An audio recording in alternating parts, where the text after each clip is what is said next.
Everyone, मैं अभिषेक पांडे स्वागत करता हूं आप सभी का आपके अपने यूट्यूब चैनल वंदे मातरम 2.0 में। तो आज के इस सेशन में हम कवर करने वाले हैं सिंधु घाटी सभ्यता यानी अभी तक प्राचीन इतिहास का जितना भी वीडियो मैंने बनाया है पार्ट 7 तक, पार्ट 1 से लेकर पार्ट 7 तक मैं बना चुका हूं।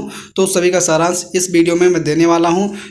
तो चलिए स्टार्ट करते हैं। यहाँ पर हम शुरुआत करेंगे सिंधु घाटी सभ्यता से यानी इंडस वैली सिविलाइजेशन से। तो यहाँ पर आपको लिखा मिलेगा, मैं पढ़ता जाऊँगा और ये एक थ्रू अच्छे वे में लिखा गया है कि जिससे आपको समझ में आ जाए। तो यहाँ पे एक नदी जो कैलाश पर्वत से होकर आते हुए या अरेबियन सागर में गिरती है, यहाँ ब्रैकेट में लिखा हुआ, या हमारे भारत में जम्मू कश्मीर से होती हुई आती है। इसे हम किस नाम से जानते हैं? सिंधु नदी के नाम से जानते हैं। इंडस रिवर कहा जाता है इसे। जब पश्चिमी क्षेत्र से ग्रीक पूर्व में आए तो इस नदी को इंडस बोले, तब इसे इंडस रिवर कहने लगे, यानी कहने लगे। उस टाइम से कहना चालू कर दिए हम इंडस रिवर। उस समय हमारा भारत जैसा कि आज नक्शे में दिखाई देता है वो वैसा नहीं था। तब तक पूरे अफगानिस्तान तक फैला हुआ था, जैसा कि आप यहाँ पे देख सकते हैं मैप में। ये बना नहीं, थोड़ा सा गलत बन चुका है, लेकिन जो भी है सही है। उसके बाद कुछ लोग जो भारत में आते हैं वो फारस, आज के समय ईरान, यानी ईरान के लोगों को उस टाइम पे फारसी कहा जाता था, या फारस के लोगों को फारस के लोग कहा जाता था। इस फारस को ही मेसोपोटामिया बोलते थे, यानी फारस की सभ्यता को ही किस नाम से जाना जाने लगा? मेसोपोटामिया की सभ्यता। और जब ये आते थे तो सिंधु नदी इनके लिए पड़ाव, अर्थात वहाँ रुकते थे, वहीं एक दूसरे से मिलते थे और कहते थे हमें तब तक चलना है जब तक सिंधु नदी ना मिल जाए। इनके कहने का मतलब तात्पर्य यह था कि हमें तब तक चलना है कि सिंधु नदी जब तक ना मिल जाए। तो इनके कहने का तात्पर्य ये था कि सिंधु नदी मिलना अर्थात भारत के किनारे तक पहुंचना, यानी सिंधु नदी मिल गई तो हम भारत तक पहुंच जाएंगे। उसके बाद ये व्यापार के स्वरूप में आए थे कि व्यापार करना है हमें, और भारत को सोने की चिड़िया पहले से ही कहा जाता था। तो इनका मानना वही था कि सिंधु नदी के किनारे पहुँच गए तो हम भारत में एंट्री कर चुके हैं। उसके बाद सिंधु नदी के पास जितनी भी घाटियां हैं वो सिंधु घाटी के नाम से जाने लगी, और सिंधु घाटी में रहने वाले लोगों के द्वारा बसा बसाया नगर था वो सिंधु घाटी सभ्यता के नाम से जाना जाने लगा, यह सिंधु घाटी सभ्यता कहलाने लगी। ये नगर सिर्फ सिंधु नदी के पास ही नहीं बसा था, बल्कि यह उत्तरी क्षेत्र में मांडा से चिनाब नदी के किनारे, जो आज जम्मू कश्मीर जाना जाता है, वहां से लेकर दक्षिण में दैमाबाद गोदावरी नदी, यानी दैमाबाद महाराष्ट्र गोदावरी नदी के किनारे, जो आज महाराष्ट्र के नाम से जाना जाता है, यहाँ तक था। और फिर पूर्व में आलमगीरपुर उत्तर प्रदेश, यानी आलमगीरपुर ये हिंडन नदी के किनारे आपका बसा हुआ शहर है, हिंडन नदी के किनारे, जो आज मेरठ उत्तर प्रदेश के नाम से जाना जाता है। यहाँ से लेकर यह पश्चिम में दास्क नदी के किनारे, जो बलूचिस्तान पाकिस्तान तक फैला था। और अगर हम इस मैप में देखें, यानी जो मैप हमने ऊपर बनाया था देखें, तो जब हम इसके उत्तरी बिंदु से पूर्वी बिंदु और पूर्वी बिंदु से दक्षिणी बिंदु या दक्षिणी बिंदु से पश्चिमी बिंदु तक मिलाने पर यह डायमंड शेप यानी हीरे के आकार में बन जाता है। और इतनी दूरियों के बीच सिंधु घाटी सभ्यता के नाम से जाना जाता है। सिंधु घाटी सभ्यता में उत्तर से दक्षिण तक की दूरी 1400 किलोमीटर और पूरब से पश्चिम तक की दूरी 1600 किलोमीटर थी। यहाँ पर 4 प्रश्न जरूरी पूछे जाते हैं, जैसे कि आपको दिया पहला हुआ यहाँ पे, सिंधु घाटी सभ्यता का विस्तार कहाँ से शुरू होता है? तो इसका आकार उत्तर दिशा में मांदा यानी जम्मू कश्मीर से शुरू होती है। अगले नोट पॉइंट में क्या दिया गया है? दूसरा प्रश्न आपका क्या यहाँ से निकल के आ सकता है, बन सकता है? दूसरा प्रश्न बनता है कि सिंधु घाटी सभ्यता का क्षेत्र पूर्व में कहाँ पर है? तो इसका उत्तर हो जाएगा आपका आलमगीरपुर, जो हिंडन नदी के किनारे मेरठ उत्तर प्रदेश में है। तीसरा प्रश्न जो कि पूछा जा चुका है, बनता भी है। तीसरा प्रश्न पूछेगा कि दक्षिण क्षेत्र कौन सा है? तो उत्तर होगा आपका दैमाबाद गोदावरी नदी के किनारे महाराष्ट्र में है। चौथा प्रश्न क्या होगा आपका कि उत्तरी क्षेत्र कहाँ पर स्थित है? तो उत्तर होगा दास्क नदी के किनारे, बलूचिस्तान पाकिस्तान के बॉर्डर पर है। उसके बाद यानी ये 3 तो अपने भारत में अभी भी हैं, यानी आलमगीरपुर, दैमाबाद और मांडा, ये आपका तीनों अपने इंडिया में पड़ते हैं। उसके बाद आप बलूचिस्तान या पाकिस्तान के बॉर्डर, यानी पाकिस्तान में ही लगता है एक तरीके से। और 2 प्रश्न ये भी पूछे जा सकते हैं कि सिंधु सभ्यता में उत्तर से दक्षिण के बीच की कितनी दूरी है? तो उत्तर आपका क्या होगा? 1400 किलोमीटर। और फिर पूछा जा सकता है कि पूरब से पश्चिम के बीच की दूरी कितनी होगी? तो वो 1600 किलोमीटर। तो यहाँ तक अब 6 प्रश्न आपके तैयार हो चुके हैं, यानी 6 प्रश्न आपका कंप्लीट हो चुका है। इससे ज़्यादा नहीं पूछा जाता, यानी इससे ज़्यादा क्या आपका ये आपके मेन पॉइंट हो गए कि जो कि आपके एसएससी एग्जाम से, रेलवे एग्जाम हो गया, एयरफोर्स का ICG हो गया, इस तरह के एग्जाम में नॉर्मल बेसिकली क्वेश्चन पूछे जा सकते हैं। उसके बाद यहाँ पर विशेषता आपको नदियाँ और स्थान का विशेष ध्यान रखना है। एक बार हम फिर रिवाइज करा देते हैं। उत्तर में आपका यहाँ पे क्या दिया हुआ है, यहाँ पे हमने एक तरीके से चित्रकारी टाइप की कर दी हुई है कि उत्तर में मांदा चिनाब नदी जम्मू कश्मीर, दक्षिण में आ जाओ दैमाबाद गोदावरी महाराष्ट्र, पूर्व में चलेंगे तो आलमगीरपुर हिंडन नदी मेरठ उत्तर प्रदेश, पश्चिम में चल जाएंगे तो दास्क नदी बलूचिस्तान पाकिस्तान बॉर्डर, यानी उत्तर से दक्षिण तक की दूरी तो 1400 किलोमीटर, पूर्व से पश्चिम तक की दूरी जाएंगे तो 1600 किलोमीटर उस टाइम पे थी। इस प्रकार यहाँ तक जानकारी हमें प्राप्त होती है। आगे यहाँ पे मिट गया शायद, वो आ नहीं है उस पर। उसके बाद हम आगे देखेंगे, हम सिंधु घाटी सभ्यता के प्रमुख नगरों के बारे में जानेंगे जो विशेषता परीक्षाओं में पूछे जाते हैं। सबसे पहले हम हड़प्पा को जानेंगे। यहाँ सबसे ज़्यादा महत्वपूर्ण है क्योंकि सिंधु घाटी सभ्यता में सबसे पहले किसी जगह की खुदाई हुई है तो वह है हड़प्पा। तो यहाँ पे पहला पॉइंट आपका कौन सा निकल के आता है, हड़प्पा, यानी आप पढ़ेंगे क्या हड़प्पा के बारे में हम। तो हड़प्पा महत्वपूर्ण इसलिए है क्योंकि इसकी खुदाई सबसे पहले हुई। सबसे पहले किस चीज़ की, हड़प्पा की खुदाई हुई थी। इसकी लोकेशन आज के समय में मोंटगोमरी ज़िला जो पंजाब में है, और वो कौन सा पंजाब, जो पाकिस्तान में है। यानी आपका आधा पंजाब तो हम इंडिया में लेते हैं, आधा कहाँ पे, पाकिस्तान में है। तो ये आपका हड़प्पा इस टाइम पे कहाँ मिलने को आपको देखने को मिलेगा, अगर देखना भी चाहेंगे तो वो पाकिस्तान में है, इंडिया में नहीं है। तो मोंटगोमरी ज़िला जो पाकिस्तान में है, और आपका इसमें रावी नदी बहती है। इसके उत्खननकर्ता जिन्होंने खुदाई करवाई वो कौन थे, दयाराम साहनी जी थे।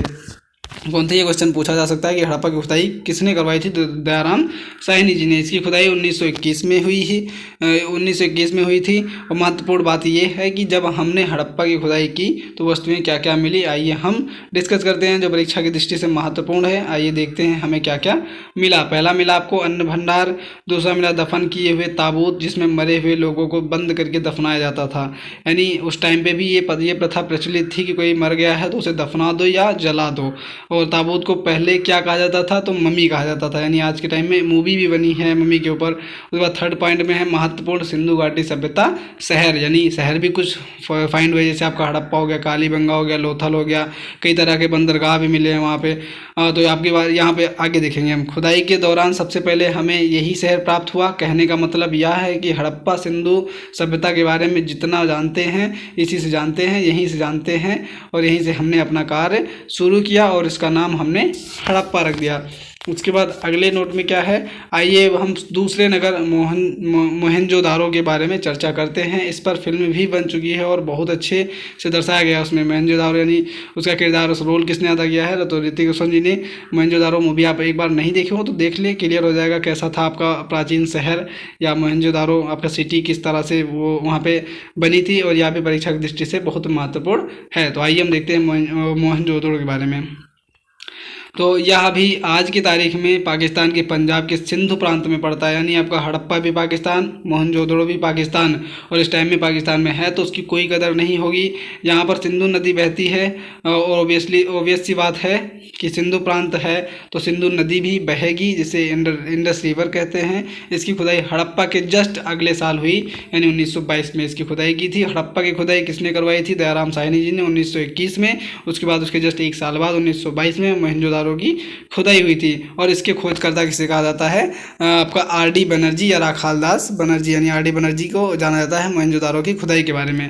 और के नाम से जाना जाता है। हमारे लिए सबसे ज़्यादा ज़रूरी है कि हमें क्या क्या प्राप्त हुआ यहाँ से, मोहनजोदड़ो से क्या क्या हमें प्राप्त हुआ। तो यहाँ पे स्नाना घर मिले हैं। ये हमें दर्शाता है कि उस समय मोहनजोदारो अपने में एक धनी शहर था, जैसे आज के समय में भारत में दिल्ली और मुंबई हो गए हैं, अमेरिका में लास वेगास हो गया है। और तो बिल्कुल सभी सुविधाओं से परिपूर्ण था मोहनजोदारो, यानी मोहनजोदड़ो में हर चीज़ों की परिपूर्णता थी। यानी वहाँ पर किसी भी चीज़ की कमी देखने को नहीं मिली है। एक तरीके से जितनी भी अभी तक सभ्यताएं फाइंड हुई हैं उसमें से आपका मोहनजोदड़ो सबसे उत्कृष्ट सभ्यता मानी गई है। उसके बाद दूसरा था अन्नागार मिला था। थर्ड का कांस्य की नृत्य करने वाली लड़की या मूर्ति फाइंड हुई थी। तो चौथा है टेराकोटा के खिलौने, मिट्टी के बने हुए खिलौने। इससे हमें यह पता चलता है कि मोहनजोदारो में माता पिता अपने बच्चों के लिए खिलौने बनाते थे, जैसे आज के समय में है कि बच्चों को ढालने के लिए, बच्चों को फुसलाने के लिए खिलौनों की ज़रूरत पड़ती है। उस टाइम में भी ये प्रथा प्रचलित थी। उसके बाद पांचवा है बुलसील, यानी बेलनाकार मुहर। वुल सील का क्या मतलब होता है? बेलनाकार मुहर। आगे हम डिस्कस करते हैं। अगर आपसे आपका एग्जामिनर पूछता है, अगर आपसे पूछता है कि सिंधु सभ्यता में वुल सील कहाँ से प्राप्त हुआ था, तो वुल सील हमें मेसोपोटामिया, जिसे फारस कहा जाता है, यह हमें वहीं से प्राप्त तो हुआ था। यानी वुल सील कहाँ से? मेसोपोटामिया से फाइंड हुआ था, जिसे आज फारस कहा जाता था उस टाइम पे।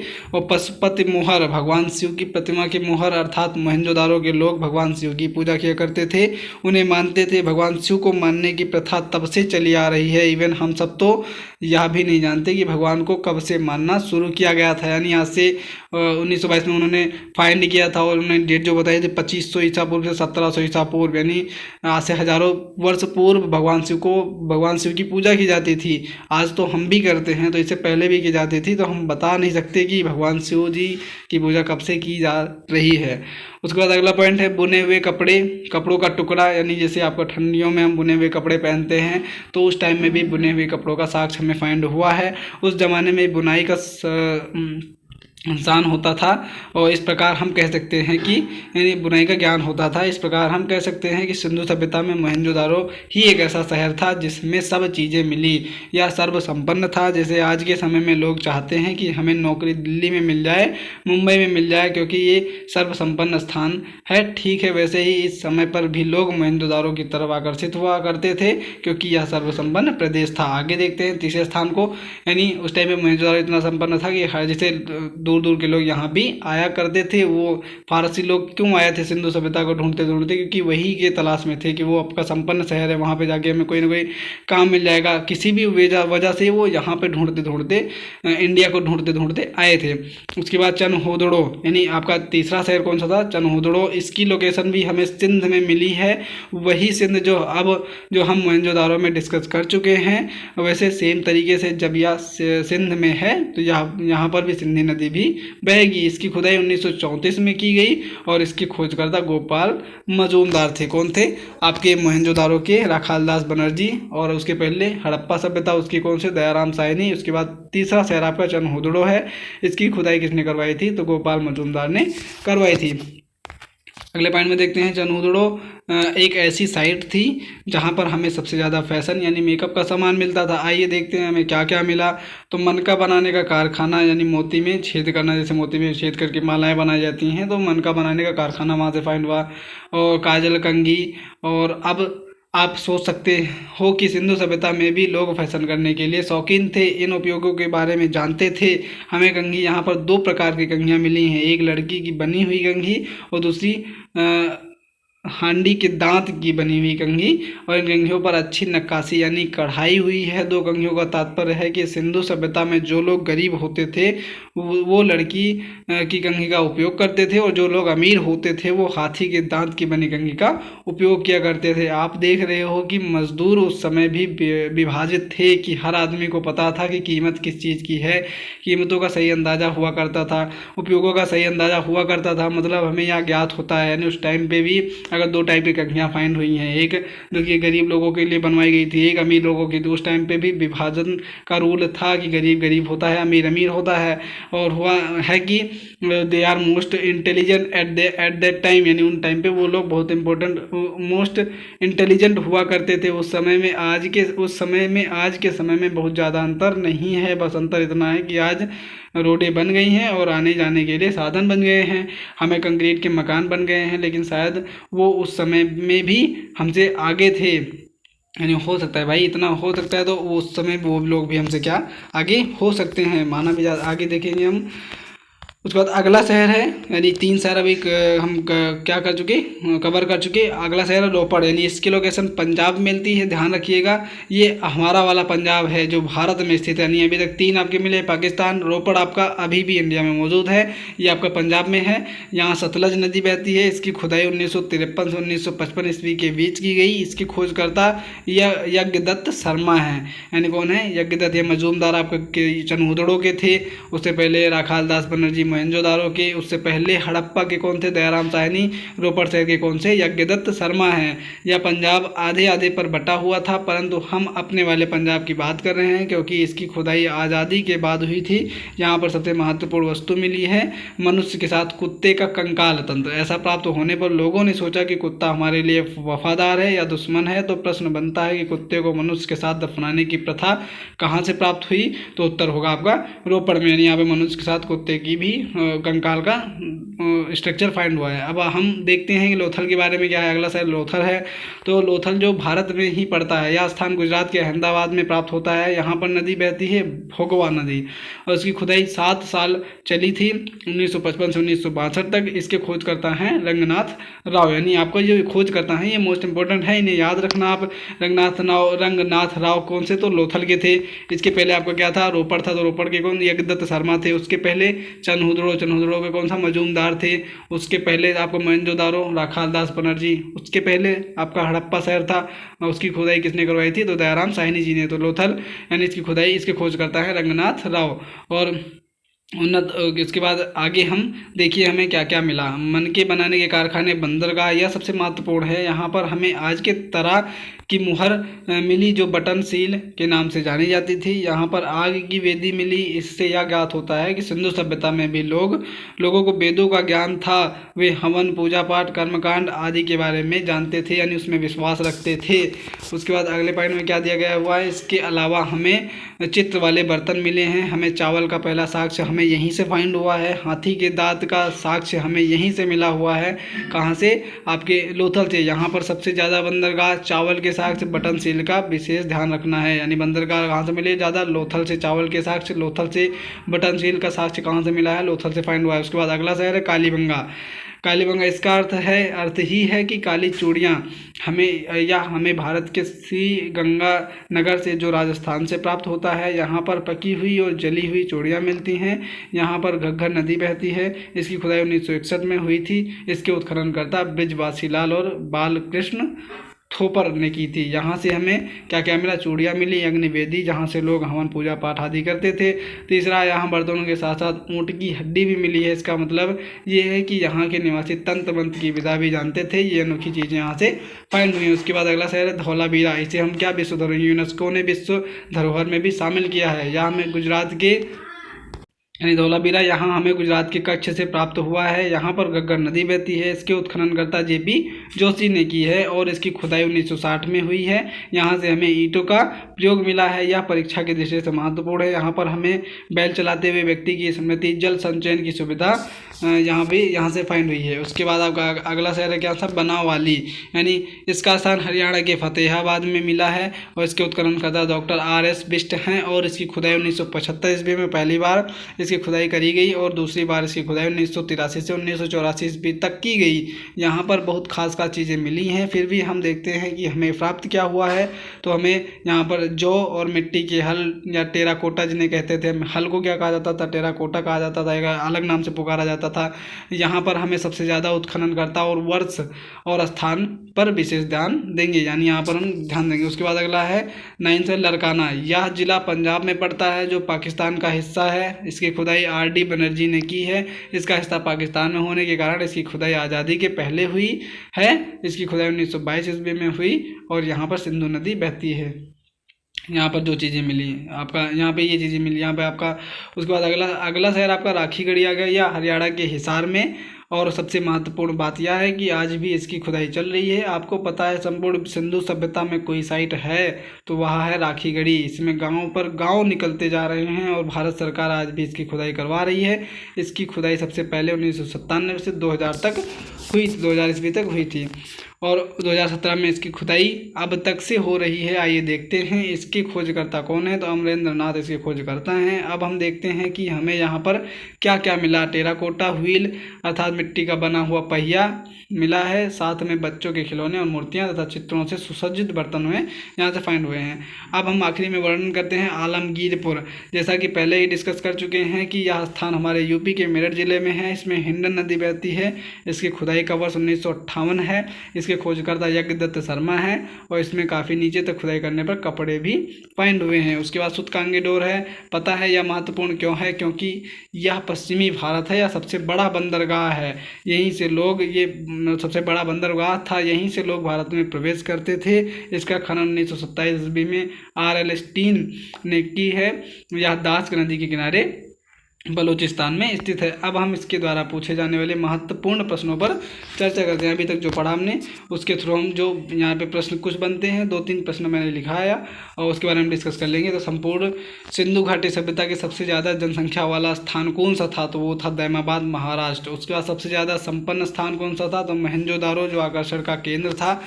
अगला क्वेश्चन है, हड़प्पा सभ्यता का सबसे बड़ा स्थल कौन सा है? तो राखीगढ़ी, हिसार, हरियाणा में। सबसे बड़ा शहर कौन सा है? तो मोहनजोदारो, या करीब 300 हेक्टेयर में फैला हुआ सबसे बड़ा शहर है। सिंधु घाटी सभ्यता के लोग कौन सी धातु के बारे में नहीं जानते थे? तो लोहा के बारे में वो लोग नहीं जानते थे। उसके बाद अगला पॉइंट है, सिंधु सभ्यता के लोग व्यापार कहाँ से करते थे? तो मेसोपोटामिया यानी फारस से, यहाँ से व्यापार वो एक्सपोर्ट इम्पोर्ट किया करते थे।